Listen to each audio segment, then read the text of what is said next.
Chapter 2. The new house is turquoise. I'd call it more of a blue-green. Mum says, tilting her head like maybe that would change the colour. Teal, Dad offers. It used to be a very popular colour for exteriors. Dad knows nothing about exteriors, or colours for that matter. That's the thing about newspaper editors, though. They can sound like experts on just about anything. Wasn't it white in the pictures? Mum asks. The moving truck rumbles up the otherwise quiet street called I Swear to the Aliens Friendly Court. Then the driver leans out the window. This one yours? The turquoise one? Mum drops her head. I give up. Dad nods to the driver, the turquoise one. The truck reverses and backs into the driveway, and just like that, we're Jay, Luane, and Nicky Roth of 909 Friendly Court, Ravenbrooks. This fall I'll be an 8th grader at Ravenbrooks Middle School, where I'll excel in science and English and struggle in math and Spanish. I'll be that short kid in the Beatles t-shirt, what everyone mistakenly calls Nate, with the brown hair that sticks up on the left side no matter how much water I use to flatten it. I'll eat Jell-O pudding packs every day and clear the lunch table because there's no reason why I shouldn't. And I'll spend the rest of the lunch period taking things apart and putting them back together. It's a nice street, Dad says, of the mostly pristine lawns and neatly shuttered windows. The paint is a little faded. The cars are a little old, but we've lived on worse blocks, and I even see a cat or two crouched in flower beds across the street. Cats feel like a good sign. It's quiet, Mum says, and it's hard to tell if that phrase or worry in her voice. There's a llama farm, I say, and my parents look at me. I saw a sign. I explain, and then we're quiet again. Well, Dad says after a while, I think I've earned a ho-ho. Mum's always complaining that Dad never lost his childhood sweet tooth. But there's a grown-up method to his sugar madness. Once you figure out the pattern, it's pretty easy to tell how Dad's feeling. Ho-hos mean he's pretty easy to tell how Dad's feeling. Ho-hos means he's exhausted. Ding-dongs are the treat of choice for when he's happy. Pounding down Zuzi Quees, it's time to celebrate. But the real telltale cakes are the yellow ones. Zingers can mean only one thing. Dad's sad. Twinkies are for when he's pondering life's big questions. Big alien overlord in the sky questions. Mum sighs. Jay, you've had 3 already. What's that, dear? I can't hear it. I can't hear you. It's ho-ho clock. I start to follow them into the house, but decide to take in the quiet of the street a little bit longer. Maybe if I hang out long enough, one of the cats will come over. I take a seat on the curb in front of our new turquoise house and pull the long blades of grass that shoot up on either side of me. I'm lost in thoughts of my latest project, a knot of old padlocks I found in an empty lot by the red house. 5 different padlocks, all interlocked with no keys. I've managed to pick 2 of them, but the other 3 are giving me trouble. Locks are my new project, specifically lock-picking. It feels like I'm taking something apart without actually deconstructing it. Like I'm discovering the secret from the inside out. I tried to explain it to Mum once, but I don't think she understood. She's more into stuff you can see under a microscope. I think you're amazing, Nicky, she'd said, then tilted my chin up to meet her stern gaze. Just use your powers for good. That's the warning she attaches to pretty much everything I do. A reminder that even the smartest people can make dumb decisions. Movement from across the street breaks my trance. And at first I think it's one of the cats, but I don't see them anymore. All I see is a curtain below. on the second story of the house across the street. I stare harder, but I can't see whoever moved the curtain. All I see is the reflection of a twisted oak tree that protectively touches the window. It looms so close. Someone was watching me. Though, that's a feeling you just know. Like when the air smells different before a storm, I watch the window for a little bit longer until I get sick of waiting. Stare at me all you want, I tell the empty window. Nothing to see here. I stand to go aside, already folding on my decision not to unpack. Maybe just the box with the padlocks, I think. Then I hear a tiny mewing sound behind me. One of those all grey cats with blue eyes. He looks like he's been rolling in campfire ash all night. Even his whiskers look dusty. He winds his body around my leg, making a figure 8 and circling my other ankle. On his side is a greasy black streak, like he's been sidling up to a newly waxed car tyre. Hey, cat, I say. I've never been great with names. Hey, he mews in response. You live across the street, another mew. Well, tell Creeper up there that it's not polite to stare. I reach for his head to scratch behind his ears, but then he locks eyes with me. And something changes. The fur on his tail and spine stand on end, and his ears fall back against his skull. Eyes wide, he's suddenly a different cat. A quick hiss and a swipe, and my new friend leaves a long, fine scratch along my hand and wrist, yanking my hand away.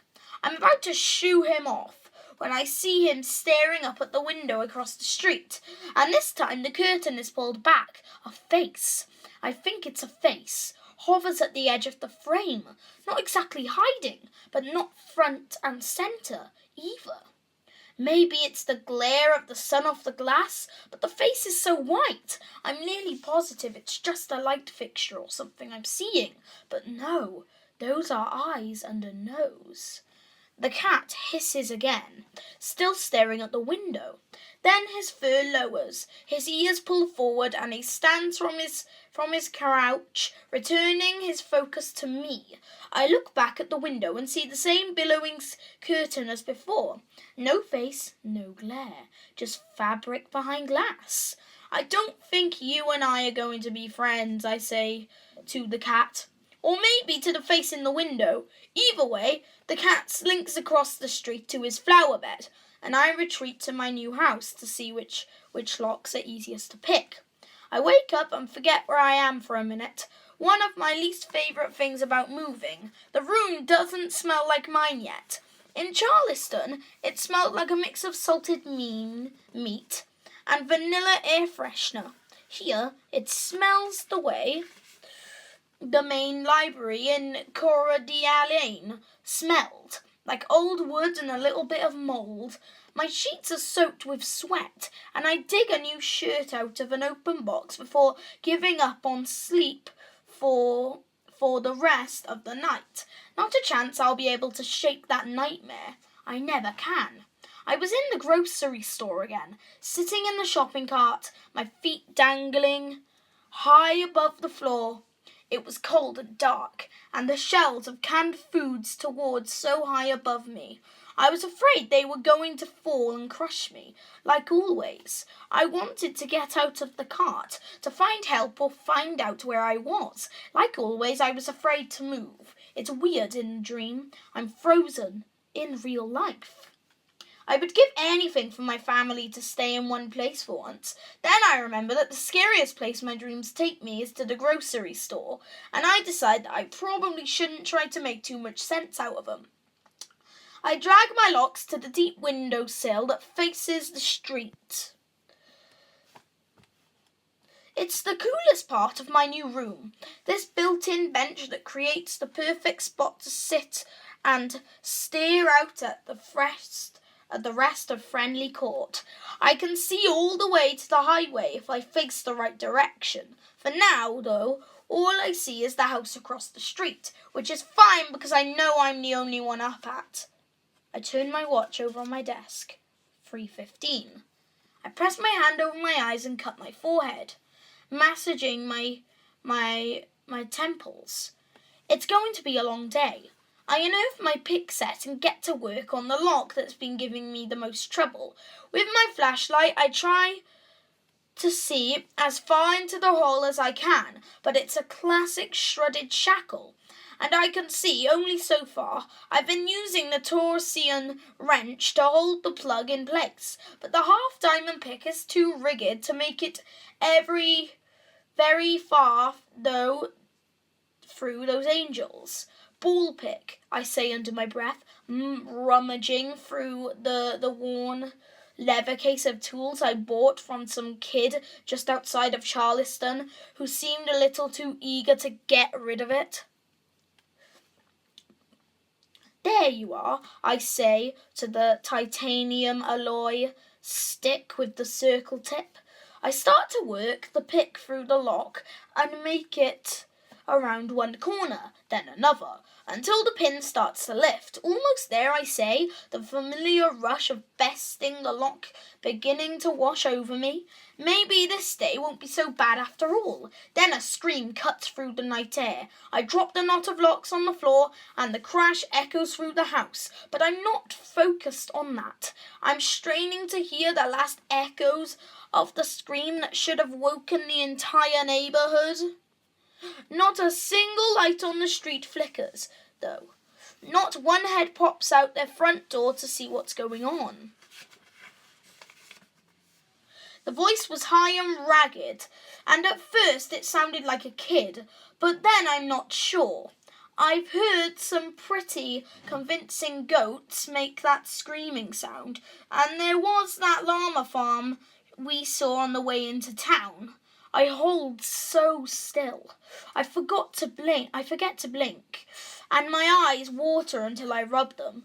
When my vision clears, I'm starting once again at the window on the second story of the house across the street. This time, I'm sure I see a face staring back at me. You again, I whisper, and I half expect to hear an answer. Instead, the head moves closer to the window, eventually pressing against the pane. Hands cup around the face like binoculars, and I do the same. I'm staring at a boy who looks my age. It might be the glare of moonlight or the contrast against the night sky, but the kid's hair looks almost white, like he got struck by lightning in an old sci-fi film. We stand there, hands shielding our faces, staring for a strangely long time, and just when I'm staring to get a little uncomfortable with this game of chicken, he slaps his hand against the window, a yellow sheet of notebook paper glowing in front of the circular light of a flashlight. Don't you know it's not polite to stare? He heard me talking to the cat. I take my hand from the window and back up a little, looking for the string to pull the shade. Before I find it, though, the kid drops the note and flickers his light to get my attention. Then he slaps another note to the window. Then he smiles. The ball pick was a good choice. I look down at my kit and knot of locks, feeling found out, but instead of being embarrassed, I feel relieved. I rummage for a piece of paper and marker we've been using to label boxes. I think for a second, then hold my flashlight up to my own message. Bored, I need something tougher. The kid smiles and he ducks his head, showing me a full head of lightning white hair. Then he holds up a new sheet. Come over tomorrow. I nod, and he draws his curtain closed, leaving me standing there with my flashlight in one hand and a marker in the other. I stare at the house across the street, which is definitely bigger than ours, but I'm not sure I'd call it nicer. From the chipped paint on the porch, to the cracked driveway, to the gutters separating at the seams, everything looks like it's in need of repair. Upon closer look, there's a little half door on the side of the house that looks like it might lead to a root cellar, but it's impossible to say because if it is a door, it's covered over with so many wooden boards and bent nails. There's no way it could ever open. If that weren't enough, metal padlocks gleam from hinges between the wooden boards, daring someone to try to gain entry. Overkill doesn't even begin to cover it. I shake my head and go back to bed, staring up at the ceiling, the sound of my dad's words swirling around in my brain. Ravenbrooks will be your city. Maybe it will be. There's the windowsill, like a bench, and a kid across the street who knows the difference between a half diamond and a ball pick. There's a newspaper that everyone still subscribes to, and a university where Mum's giant science brain is needed. I'm almost asleep again before I remember why I was looking out the window in the first place. I settle into an uneasy sleep with the memory of a scream that no one but me seemed to hear.